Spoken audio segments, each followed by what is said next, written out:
The late Stephen Covey famously wrote, "It's always best to begin with the end in mind."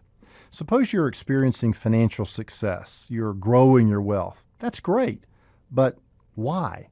What's your purpose for building up that wealth? Sometimes when I ask people this question, they look at me like I just asked them why they're taking the time to breathe. Well, that's just what we humans do, they would seem to be thinking. But I want you to think about something. Wealth has only a few ultimate uses. It will either be consumed or it will create an income stream. Everything else is just preparation for one of those two ultimate ends. Suppose you were offered an opportunity to pay $10,000 for an asset that would grow 20% annually, tax-free and without risk. Your $10,000 would grow to over $60,000 in just 10 years.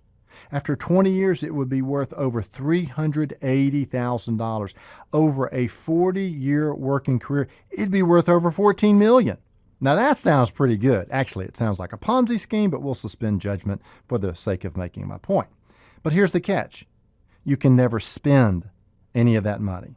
You can't get an income from it. You can't sell it. You can't exchange it for anything else. Yes, it's yours, but you can't really do anything with it. So what do you really have? Well, you've got nothing if you can't exchange that so-called wealth for something else of equal value or turn on an income stream from it.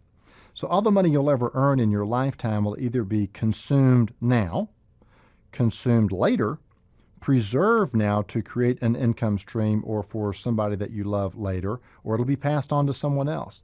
This is one of the many reasons why financial planning is so critically important to long-term financial satisfaction. It's not enough to just make your balance sheet bigger and bigger every year. Business owners often feel good if they see the value of their enterprise growing every year. But what plan do you have to turn your growing assets into productive assets when that time comes? What plan do you have to turn an income stream on for yourself? Are you unknowingly painting yourself into a corner? All money gets spent one day. What's your plan for spending yours later? It might be a good idea to begin with this end in mind. Offering you wisdom on wealth, I'm Byron Moore.